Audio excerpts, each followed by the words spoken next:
কেমন আছেন সবাই? আশা করি ভালো আছেন।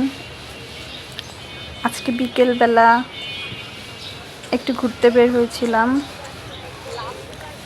যারা নারায়ণগঞ্জে থাকেন তারা অবশ্যই চিনতে পারবেন এই জায়গাটা। বলেন তো কোথায় গিয়েছিলাম? অবশ্যই জানাবেন। এই পদ্মপুকুরটা অনেক ভালো লাগে, অনেক সুন্দর। কি যে ভালো লাগতেছিল। আর এই কৃষ্ণচূড়া গাছটায় অনেক ফুল ছিল, অনেক পছন্দের ফুল আমার। দেখছেন কত ফুল ফুটে আছে, পদ্ম ফুল।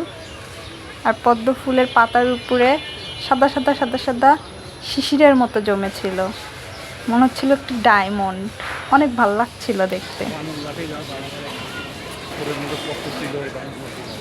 তারপরে আমরা হাঁটতে হাঁটতে হাঁটতে হাঁটতে একটা ব্রিজের এখানে চলে আসছি। ব্রিজটার এখান থেকে চারপাশটা দেখতে অনেক ভালো লাগছিল, অনেক সুন্দর চারিপাশটা। আর এখন যে প্রত্যেকটা গাছে কৃষ্ণচূড়া ফুল ফুটে আছে, এতই ভালো লাগছে দেখতে। খুবই সুন্দর, খুবই সুন্দর। আর এইখান থেকে পুরা পার্কটার ভিউ অনেক সুন্দর দেখা যাচ্ছিল, খুবই সুন্দর।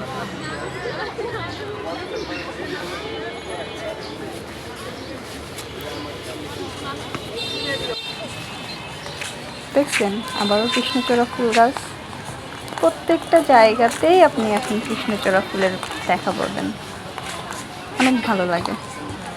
ওকে, আপনারা উপভোগ করেন সিনারিগুলা।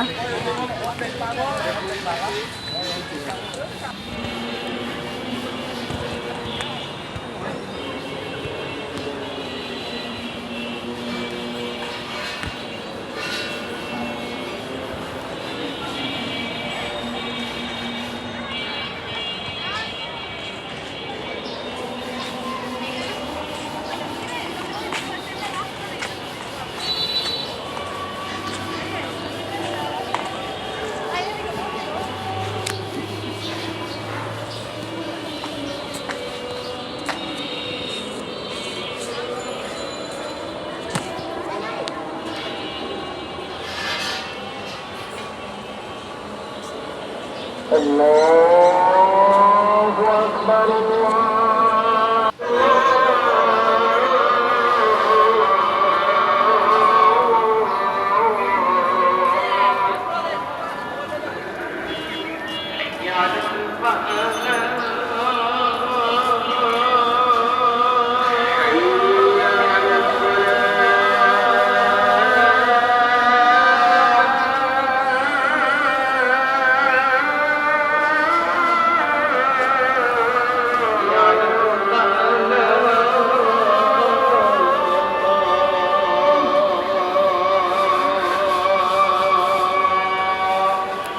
ব্যাস, আমাদের পার্কে ঘোরা শেষ।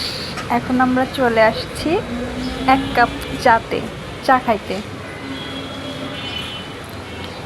এখানে একটা স্পেশাল জিনিস পাওয়া যায়, সেটা হচ্ছে কুষ্টিয়ার বিখ্যাত পোড়া রুটি দিয়ে মালাই চা।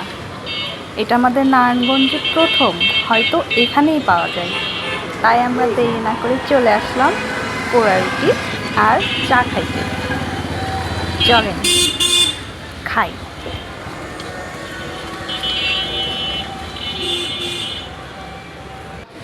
এই তো চলে এসেছে আমাদের পোড়া রুটি আর মালাই চা। খেতে দুর্দান্ত, অনেক মজা, দারুণ।